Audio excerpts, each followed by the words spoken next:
In a surprising twist, the political climate in Michigan has brought together a coalition of Trump supporters, traditionally known for their fierce opposition to the Democratic establishment, and Biden administration supporters, who feel abandoned by some aspects of recent U.S. foreign policy.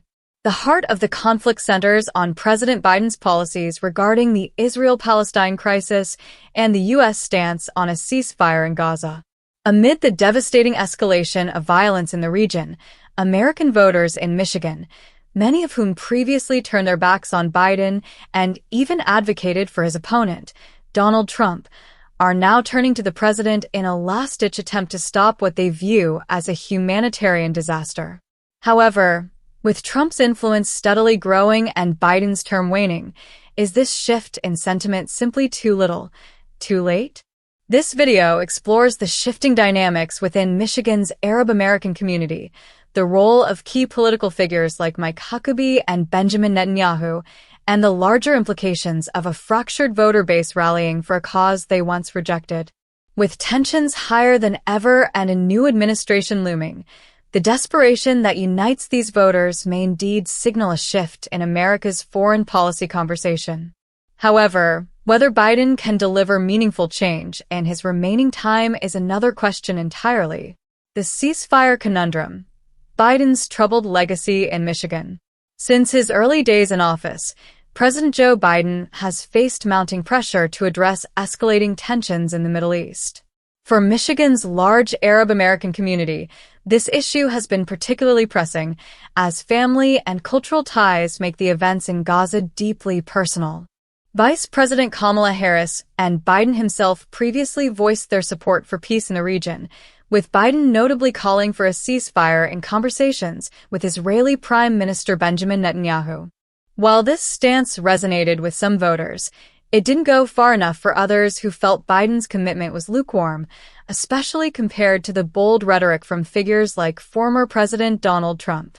During the recent election, members of the Uncommitted Movement, a Michigan-based coalition focused on advocating for Middle Eastern peace, withheld their support from Biden and Harris, perceiving their policies as inadequate for promoting a sustainable ceasefire in Gaza.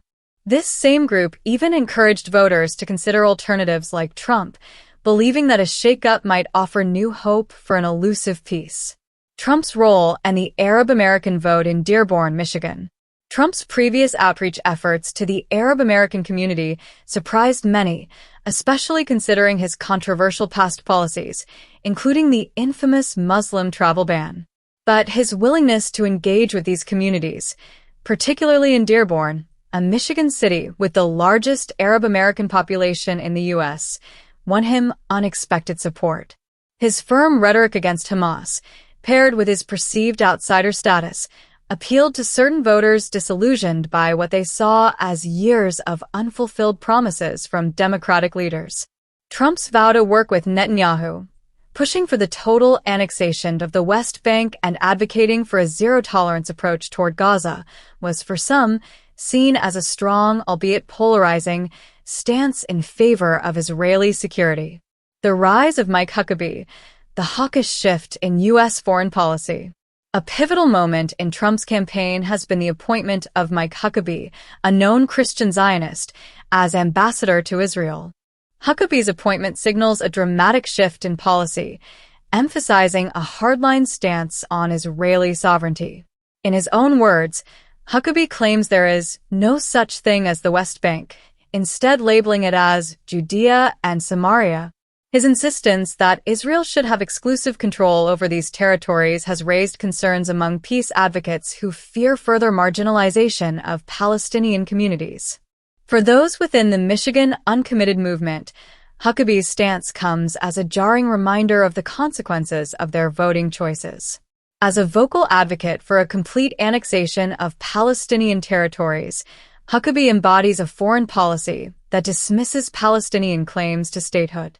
This position has alarmed Michigan voters who once supported Trump, thinking he might facilitate a diplomatic approach that includes Palestinian representation. Now, Huckabee's influence in Trump's policy seems only to promise more instability and violence. Biden's response and the call for intervention. As violence continues in Gaza, Biden finds himself cornered by the very voters who abandoned him. Arab American leaders in Michigan have expressed regret for not supporting Biden, acknowledging that they may have inadvertently empowered Trump's aggressive policies. The question they pose now is simple. Can Biden intervene before Trump fully consolidates his position? Unfortunately for these voters, Biden's hands may be tied. As a lame duck president, Biden's leverage in diplomatic negotiations is limited, particularly given the incoming Trump administration's plans. Though Biden has reaffirmed his commitment to a ceasefire, the clock is running out, and Arab American leaders worry that he won't have the time or power to broker a lasting peace. Biden's administration has emphasized humanitarian aid and a measured approach to Gaza, but as Trump's policies threaten to unravel these efforts, a resolution remains increasingly elusive. The greater geopolitical landscape and potential consequences. While Biden and Harris have championed peace efforts, figures like Trump and Huckabee offer an entirely different vision. Huckabee's plans to dismantle Palestinian claims to land, combined with Trump's overt support of Netanyahu, set the stage for a high-stakes standoff. These policies have far-reaching implications, potentially affecting not only the West Bank but also neighboring regions like southern Lebanon, where Arab American advocates fear a similar fate could unfold. For Michigan's Arab American voters, these policies represent a devastating blow, not only for Palestinians abroad but also for those seeking acceptance within America. Trump's policies, celebrated by some factions of the Republican base, resonate with Christian Zionists, but alienate communities invested in a two-state solution. Leaders in Michigan now fear Trump's plans will lead to a widespread ethnic cleansing campaign, eradicating Palestinian culture from the region. A lesson in voter accountability. The sudden shift in sentiment from Michigan's Arab American voters raises a larger question about political accountability. By choosing not to support Biden in hopes of a more drastic change, they find themselves reckoning with the unintended consequences of their decision. As Biden's term ends and Trump's new administration looms, these voters are experiencing a political wake-up call. Biden's measured approach, once viewed as insufficient, now seems like the only plausible path to peace, but it may be too late for these voters to change the course of history. The fallout, what this means for Biden, Trump, and the future of U.S. foreign policy. As Trump's second term approaches, Biden's options become increasingly limited. His administration, once capable of influencing Netanyahu toward peace, is now being overshadowed by a hawkish approach that favors total Israeli control over Palestinian territories. This shift signals not only a change in Middle East policy, but also a dramatic reordering of America's role on the world stage. For Michigan's Arab American voters, this transition represents a hard lesson in the power of voting and the importance of understanding the full scope of each candidate's foreign policy. While Trump's promises initially seemed bold, they now appear dangerously one-sided, favoring annexation over negotiation. Biden, however, may not have the time to correct these wrongs before his administration ends. The pleas from Michigan's disillusioned voters serve as a cautionary tale for American democracy, underscoring the complexities of voter accountability, especially when it comes to foreign policy. While these voters once saw Trump as a potential alternative, they now find themselves at odds with the consequences of their own choice. President Biden's efforts for a ceasefire may ultimately prove futile against the hawkish influence of Trump and Huckabee, leaving the future of Palestine and U.S. Middle East relations hanging in the balance.